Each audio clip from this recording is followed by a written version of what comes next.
Assalamualaikum warahmatullahi wabarakatuh. Perkenalkan, nama saya Muhammad Farhan dengan NIM 1822304. Di sini saya merekam video dalam rangka pemenuhan tugas ujian akhir semester saya pada matkul Interpersonal and Public Communication II 2100. Di sini saya sebagai salah satu mahasiswa Sistem dan Teknologi Informasi ingin membahas salah satu topik yang erat kehidupannya dengan keinformatikaan, yaitu artificial intelligence dalam kehidupan sehari-hari.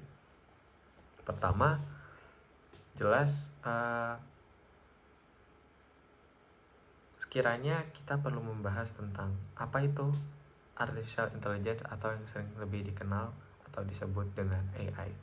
Yang pertama, AI itu sendiri bisa dikatakan sebagai mesin pengganti, di mana mesin pengganti ini biasanya diperuntukkan untuk melakukan suatu tugas-tugas yang biasanya membutuhkan manusia.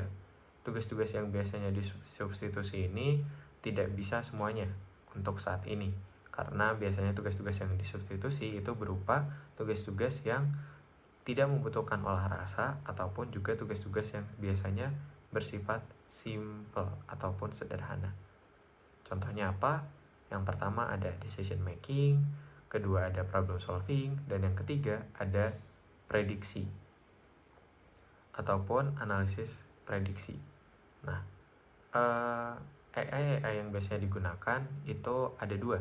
Yang pertama ada Siri yang biasanya terinstall pada device-device yang menggunakan operating system berupa macOS ataupun produk-produk bawaan dari perusahaan Apple.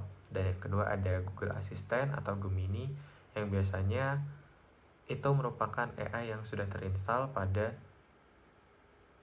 device-device bawaan dari Windows ataupun dari Android, seperti itu. Kemudian yang kedua, apa sih pentingnya ataupun urgensi dari kita memahami sekaligus mengerti bagaimana cara AI bekerja? Yang pertama, jelas ada simplifikasi pekerjaan. Yang kedua, ada katalisator informasi. Dan yang ketiga, ada akselerator bagi produktivitas tiap manusia atau suatu individu, seperti itu. Kemudian selanjutnya, kita juga perlu tahu kira-kira artificial intelligence ini sudah merambah ke bidang mana aja.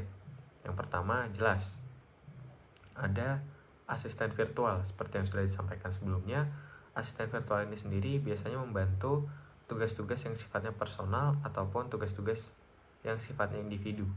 Seperti yang udah saya sebutkan sebelumnya, asisten virtual sendiri ini biasanya terdiri atas 3 AI.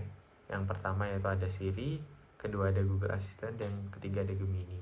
Kemudian untuk bidang yang kedua itu di sini saya mengambil bidang e-commerce. Di sini biasanya AI yang digunakan dalam bidang e-commerce merupakan AI yang digunakan untuk analisis preferensi dan juga minat dari suatu user. Nah, untuk contohnya dari bidang e-commerce ini sendiri, kita bisa melihat pada beberapa aplikasi ataupun web yang menerapkan search engine yang telah dipersonalisasi, seperti contohnya Amazon, Tokopedia, dan Shopee. Hal ini biasanya diperlukan untuk apa? Supaya suatu user bisa nyaman dalam menggunakan aplikasi karena ia merasa bahwa suatu aplikasi tersebut sudah cocok dengan minat dan juga preferensi dari para user yang terkait.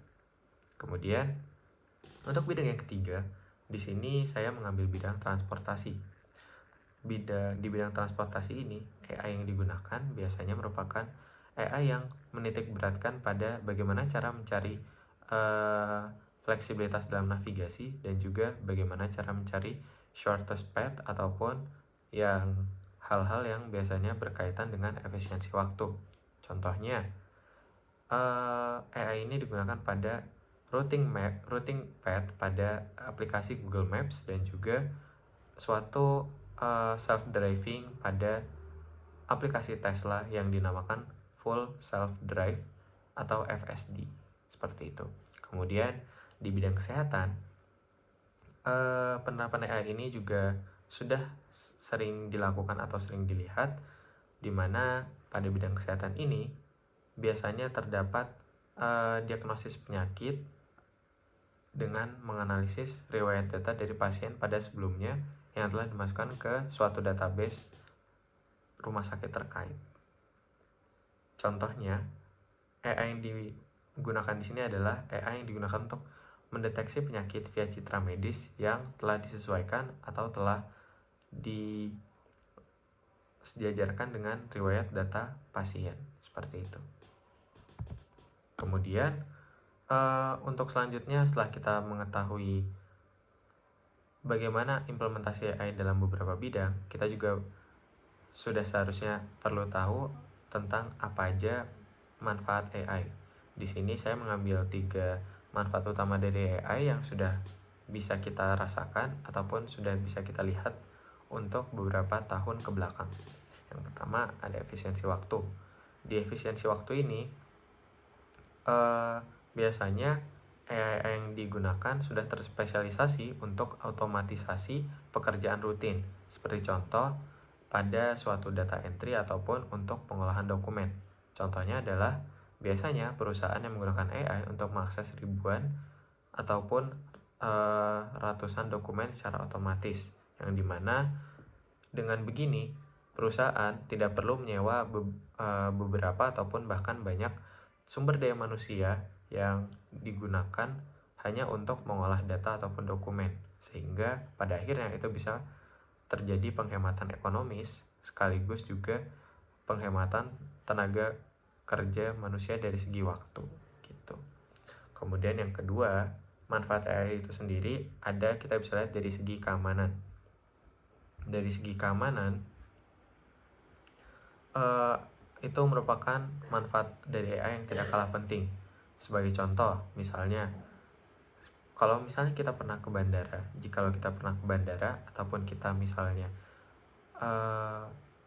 pernah melihat pada sistem berangkas bank, itu AI biasanya digunakan untuk memverifikasi identitas penumpang melalui skema face recognition, di mana dengan face recognition ini sendiri AI itu bisa mengenali lewat suatu kamera tersendiri yang sudah dimodifikasi supaya pada nantinya wajah-wajah orang yang biasanya ingin melakukan take off ataupun landing itu bisa diketahui identitasnya berdasarkan data entry ataupun database yang telah masuk ke dalam sistem bandara ataupun sistem perbankan tersebut, supaya pada nantinya keamanan pengunjung ataupun keamanan publik bisa terjaga, seperti itu.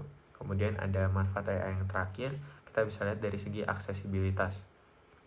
Dari sini kita itu dimungkinkan untuk akses cepat ke informasi penting dan juga layanan. Contohnya adalah chatbot yang berbasis AI yang biasanya membantu kita dalam menjawab pertanyaan pasien secara instan dan memberikan informasi kesehatan secara real time untuk beberapa gejala penyakit ringan yang sebenarnya sudah diketahui apa itu obatnya, apa itu riwayatnya, dan apa itu gejala-gejalanya, sehingga sebenarnya tidak perlu dilakukan pengecekan secara langsung oleh dokter umum dan ataupun pengecekan secara pribadi terhadap dokter-dokter yang terkait gitu. Kemudian selanjutnya ada tantangan dari AI. Tantangan dari AI sendiri ini kita juga bisa bagi menjadi 4 jenis. Yang pertama ada privasi data, yang kedua ada dependensi terhadap AI, yang ketiga ada alih fungsi manusia, dan yang keempat adalah bias dalam sistem AI itu tersebut.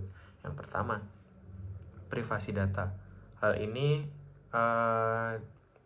jadi salah satu titik fokus dalam tantangan AI, karena kenapa? Pada tanggal 21 September 2023 kemarin, Microsoft secara resmi telah mengumumkan bahwa terjadi kebocoran data pengguna di layanan berbasis cloud yang didukung oleh AI pada perusahaan Microsoft diakibatkan oleh keteledoran dari AI engineer yang telah men-spill ataupun dalam artian lebih jauh telah membongkar beberapa identitas atau kunci enkripsi dari beberapa pengguna atau user cloud tersebut. Kemudian yang kedua ada dependensi AI. Ini beresiko jika manusia terlalu bergantung pada sistem AI yang sudah kompleks. Misalnya contoh, ketika ada suatu sistem AI di perusahaan mengalami gangguan, maka biasanya proses operasional dari perusahaan tersebut itu dapat terhenti. Kemudian ada alih fungsi manusia. Di sini merupakan salah satu dampak negatif daripada AI, karena ditakutkan dengan adanya AI, pekerjaan manusia yang biasanya sifatnya manual itu bisa tergantikan karena adanya otomatisasi. Contohnya adalah biasanya robot industri yang menggantikan pekerjaan manusia di lini produksi pabrik. Seperti contohnya juga sekarang suster-suster atau perawat di rumah sakit itu di beberapa negara sudah bisa digantikan tugasnya oleh AI dalam menjalankan beberapa tugasnya melalui mekanisme sistem yang seperti robot manusia gitu. Kemudian yang terakhir, tantangan dari AI itu, dari artificial intelligence itu sendiri, adanya bias dalam sistem AI. Di sini biasanya algoritma AI itu dapat memiliki bias yang tidak disengaja, dan biasanya ini dipengaruhi oleh keputusan yang tidak adil dikarenakan data entry atau material-material yang biasanya dimasukkan ke dalam sistem database AI itu bersifat subjektif. Kemudian untuk masa depan dari AI itu sendiri, sepertinya untuk kedepannya profesi data scientist, artificial intelligence engineer, dan juga machine learning engineer itu diperkirakan akan menaik atau meroket dengan tajam. Karena kenapa? Karena adanya pengaruh supply and demand dari tiap perusahaan, dan juga adanya pengaruh dari kemajuan teknologi itu tersebut. Kemudian di masa depan itu sendiri AI dapat dikembangkan, salah satunya dalam bidang pendidikan. Kita sudah bisa menemui adanya ChatGPT, dan mungkin di masa depan kita juga akan bisa mendapatkan suatu model AI yang bisa digunakan sebagai layaknya guru virtual bagi setiap murid. Kemudian di bidang kesehatan, karena sudah ada beberapa robot yang berperan sebagai layaknya perawat atau suster, bisa sedikit dipastikan kalau ternyata di masa depan tidak dapat dipungkiri kalau ada possibility atau semacam kemungkinan kalau misalnya akan ada robot bedah yang tidak kenal lelah, dan itu dikembangkan oleh suatu artificial intelligence seperti itu. Kemudian yang terakhir, di bagian kesimpulan, saya ingin merangkum bahwa secara ringkasnya AI telah merubah cara kita hidup dan bekerja secara fundamental.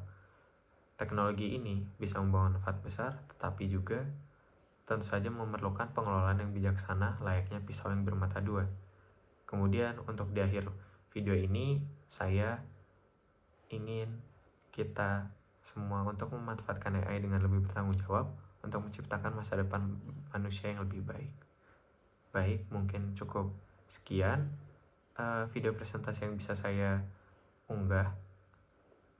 Selamat malam dan terima kasih atas perhatian